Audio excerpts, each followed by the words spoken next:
Hello, good afternoon and salam Malaysia Madani. Thanks for joining us. You're watching World Today. Before we begin, here's a brief look at today's top stories. UN Secretary-General Antonio Guterres joined Saudi Arabia, Jordan and UAE in condemning Israel's move to ease settlement expansion and widen its power in the West Bank. Guterres warned that the current trajectory on the ground, including Israel's decision, is eroding the prospect for the two-state solution.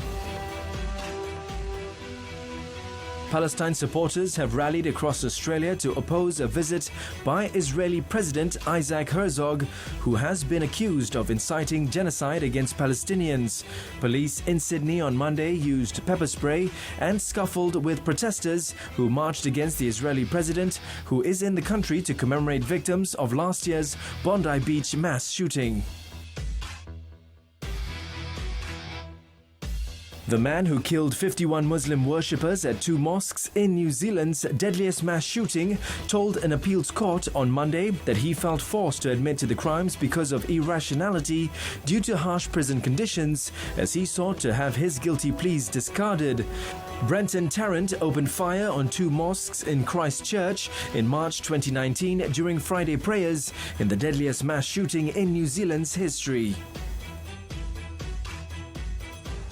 South Korea is moving to screen US investment projects ahead of parliamentary approval, signaling a more cautious approach amid trade tensions and tariff risks. The move is also aimed at managing risks and avoiding misunderstandings amid renewed US tariff pressure. Any final investment decisions will be assessed against commercial viability and FX market conditions.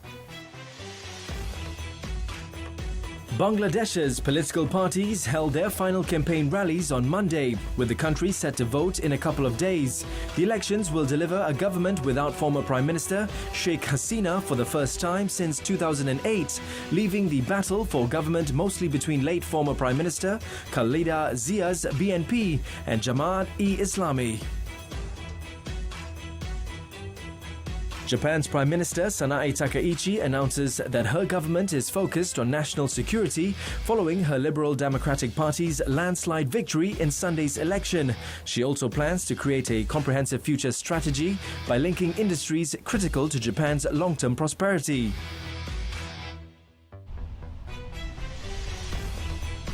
Japanese utility Tokyo Electric Power Co. restarted a reactor at the world's biggest nuclear power plant after an issue last month delayed the process. The number 6 reactor at its Kashiwazaki Kariwa nuclear power plant began to resume at 2 p.m. local time. The unit's power output will be gradually increased with a goal of entering commercial operations on the 18th of March. Jalisco, whose capital, Guadalajara, is set to host World Cup matches this year, has stepped up its vaccination campaign after recording 1,245 confirmed measles cases and 2,370 suspected cases since January. Nationwide, Mexico has logged more than 8,500 measles cases since 2025 as of the 6th of February, prompting several states to enforce preventive measures such as mandatory 30-day mask requirements in primary schools. The Badminton World Federation have announced massive changes from 2027 onwards to take the sport to greater heights. Among the changes are increasing the World Tour Super 1000 from 4 to 5 tournaments, expanding the duration of the competition over 2 weekends, and increasing the annual prize pool of up to $26.9 million. Jutta Leerdam. A quick snapshot of today's biggest news. Up next, the complete World Today Bulletin, bringing you the details that matter. Stay tuned. Dunia digital penuh dengan kandungan ganas, eksploitasi kanak-kanak dan buli cyber berleluasa di luar kawalan. Akta Keselamatan dalam Talian 2025 atau AMSA dikuat kuasa untuk melindungi rakyat. Pengguna boleh bertindak atas kandungan yang berisiko. Setiap laporan yang dibuat, platform digital wajib bertindak pantas terhadap penyalahgunaan digital. Dengan AMSA, internet kini lebih selamat untuk kanak-kanak dan keluarga kita. Hello again and welcome back to World Today. Several Arab and Islamic countries on Monday condemned Israel for its recent decisions to deepen control over the West Bank and expand Jewish settlements. In a brief press statement, Palestinian Vice President Hussein al-Sheikh urged the Arab League Council, the Organization of Islamic Cooperation, and the United Nations Security Council to hold emergency meetings to discuss what he described as dangerous decisions by the Israeli government. Meanwhile, the foreign ministers of 8 Arab and Muslim countries condemned in the strongest terms the illegal Israeli decisions and measures aimed at entrenching settlement activity. In a joint statement, the foreign ministers of Egypt, Jordan and United Arab Emirates, Indonesia, Pakistan, Turkey, Saudi Arabia and Qatar reaffirmed that Israel has no sovereignty over the occupied Palestinian territory. They warned against the continued expansionist Israeli policies and illegal measures pursued by the Israeli government in the occupied West Bank, voicing absolute rejection of these illegal actions. On a related note, the National Committee for the Administration of Gaza, NCAG, is awaiting a security board meeting to confirm funding commitments for humanitarian and reconstruction efforts in the territory. The security board is scheduled to meet in Washington on the 19th of February to finalize commitments for the required funds and assistance. NCAG is a non-political body responsible for managing daily civil service affairs in the enclave. It comprises 11 Palestinian figures in addition to its chairman. The committee began its work in mid-January from Cairo, Egypt, and has yet to operate within the Gaza Strip. The United Nations Secretary-General Antonio Guterres joined Saudi Arabia, Jordan and United Arab Emirates on Monday in condemning Israel's move to ease settlement expansion and widen its powers in the West Bank, a step critics said went in the direction of annexing occupied land. The decision by Israel's security cabinet will make it easier for Jewish settlers to buy land in the West Bank and give Israeli authorities more power to act in areas supposedly under full Palestinian control. Guterres spokesperson Stefan Dujarric reiterated to reporters that the UN chief is gravely concerned about the situation. Including this decision is eroding the prospects for a two-state solution. He reiterates that all Israeli settlements in the occupied West Bank, including East Jerusalem and their associated regime and infrastructure, have no legal validity and are in flagrant violation of international law. Thousands gathered in Sydney on Monday to protest over the arrival of Israeli President Isaac Herzog, as police used pepper spray and tear gas to push back groups of people who were trying to breach the line and march ahead. Several protesters were arrested as they clashed with police. Authorities in Sydney declared Herzog's visit a major event as he is in the country to commemorate victims of last year's Bondi Beach mass shooting.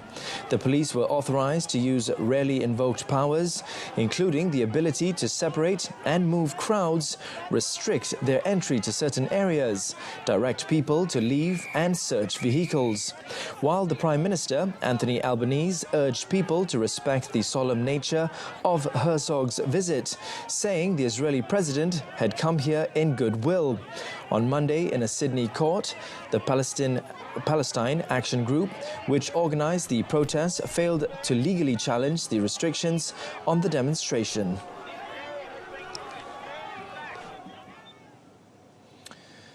A man who killed 51 Muslim worshippers at 2 mosques in New Zealand 7 years ago said on Monday that he was irrational when he pleaded guilty. Local media reported as he sought to overturn his conviction in a New Zealand court. Brenton Tarrant, 35, who appeared in a court in Wellington via a video link, is seeking to appeal his guilty pleas. The hearing was also streamed to a courthouse in Christchurch, where people attended. Tarrant told the court that harsh prison conditions had deteriorated his mental health while awaiting trial and that he was essentially not fit to plead guilty. Tarrant, an Australian national, opened fire on 2 mosques in Christchurch in March 2019 during Friday prayers in the deadliest mass shooting in New Zealand's history. Tarrant initially denied all charges and was preparing to stand trial after the attack, but entered guilty pleas a year later to 51 charges of murder, 40 counts of attempted murder, and 1 charge of committing a terrorist act.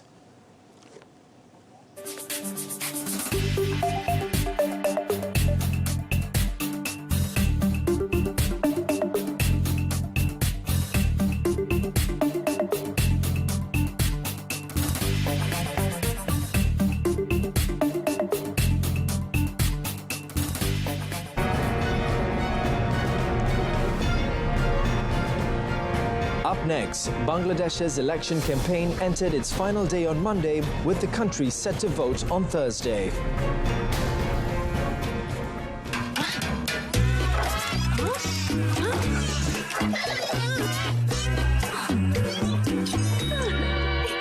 Guna mentol jimat tenaga untuk lebih jimat.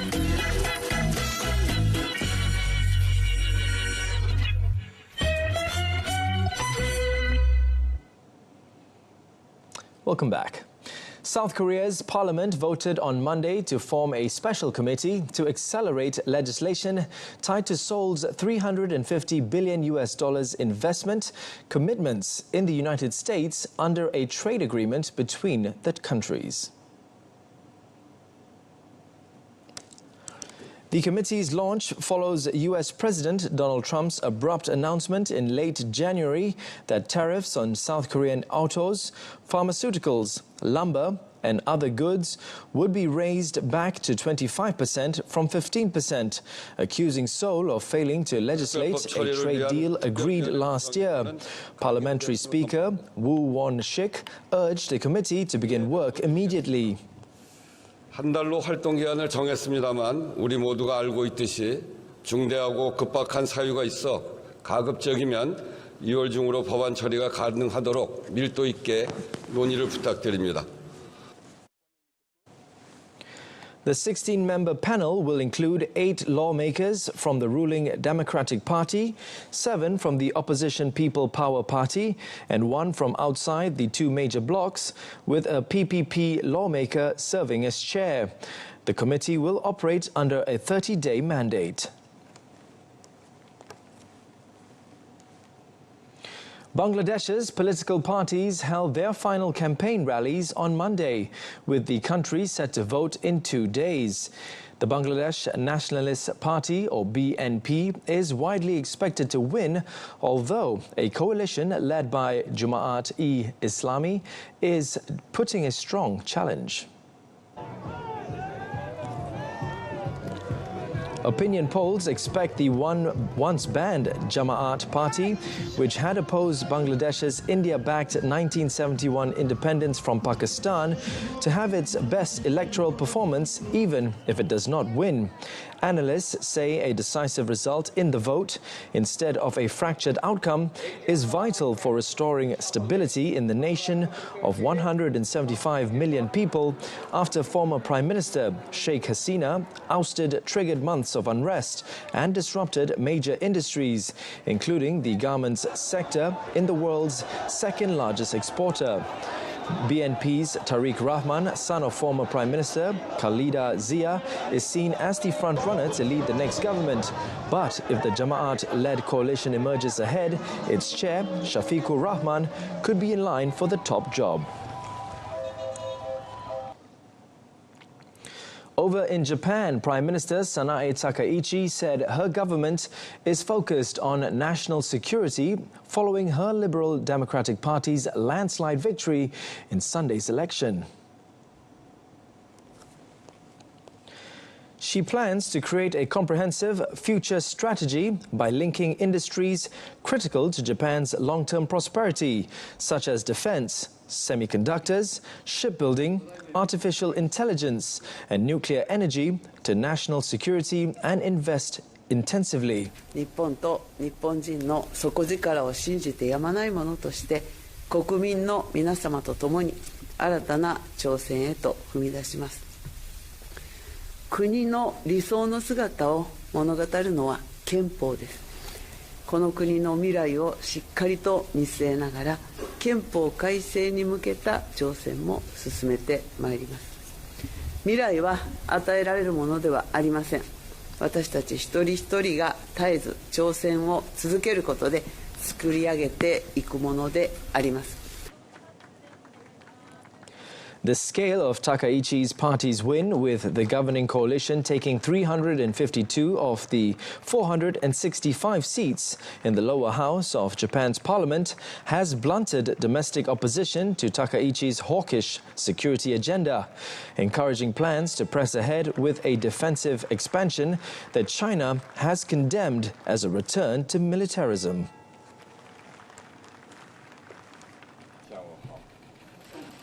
Tokyo Electric Power, also known as TEPCO, on Monday restarted the number 6 reactor at the Kariwa nuclear power plant after a malfunction caused a stoppage last month. TEPCO shut down the number 6 reactor, which has a capacity of 1,360 megawatts, after a malfunction was detected in late January, a day after the unit went online for the first time in about 14 years.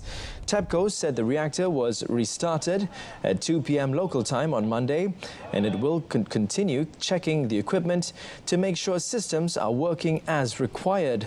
TEPCO plans to restart commercial operation on the 18th of March.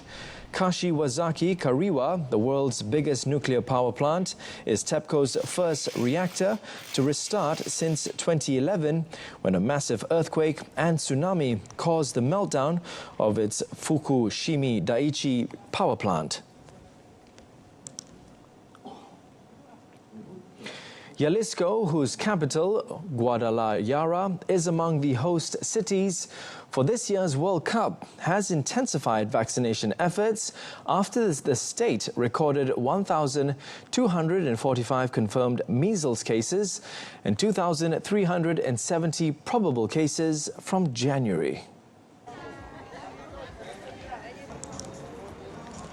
Mexico has reported over 8,500 cumulative measles cases since 2025 as of the 6th of February, prompting several states, including Jalisco, to introduce preventive measures, including a mandatory 30-day mask mandate in basic education schools.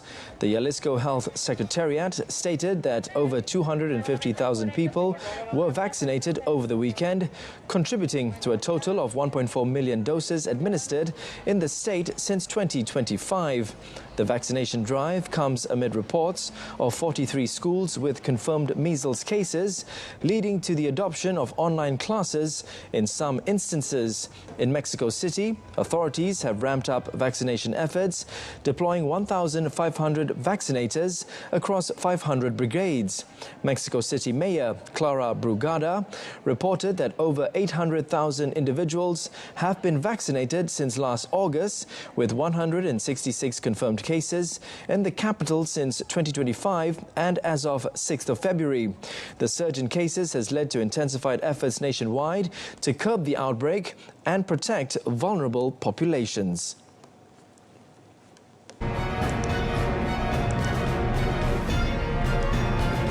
Dari keindahan kota fashion Milano hinggalah ke puncak pergunungan Cortina yang memukau, sebuah pentas dunia telah tersedia menanti kehadiran jago-jago terhebat.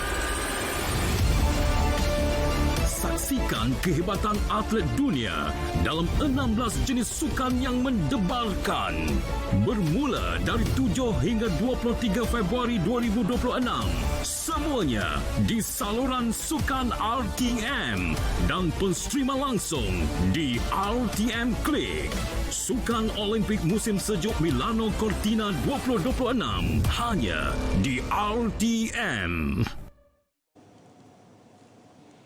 We begin our sports segment with some local news. Langkawi has once again come alive with the staging of the Langkawi International Regatta Perdana 2026, bringing together more than 300 sailors from 10 countries. The 22nd edition of the World Grade 3 Championship serves as a crucial preparation platform for national sailor Muhammad Asnawi Iqbal Adam in his mission to clinch the ILCA 7th title. The Hongzhou Asian Games bronze medalists sees the regatta as a morale booster ahead of representing the country at the Nagoya Asian Games this September. Persiapan saya setakat ni dah 100%, dah sedia lah untuk regatta ni. So, apa-apa yang terjadi saya akan buat yang terbaik. Cabar saya pada kali ni Faizal, bernama Faizal. Sebab dia pun national team. So kami training sama-sama, so saya rasa itu cabar saya lah. A total of 298 sailors from 10 countries are participating in the 2026 Langkawi International Regatta Perdana, also known as LIRP, which takes place in Langkawi from the 8th to the 12th of February. The development of karting talent at the grassroots level needs to be strengthened to produce more world-class races. IAME Series Asia promoter Daniel Ling described the quality of the country's young drivers as currently encouraging, with active participation at the regional level. So what we want to do is we keep pushing, we keep developing the standards of karting and racing in the region. And one fine day, when people see a Malaysian or a Singaporean racing outside, they cakap, okay, we must be careful. We are racing against the best in the world. Itu harapan saya. Prestasi dia baik sebab banyak pelumba sudah participate di IAME Series Asia. So pelumba macam Putra Adam, macam Katrina E, itu semua, Travis Teo juga kat racing hari ini. So dia pelumba ada harapan. There's great opportunities for them.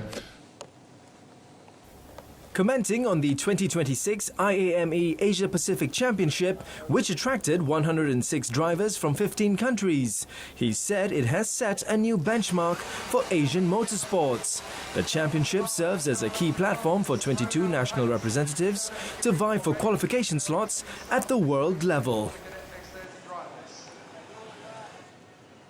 Moving on to badminton, the Badminton World Federation, or BWF, will expand the Super 1000 category to 5 tournaments from 2027 onwards as part of a restructuring of the BWF World Tour.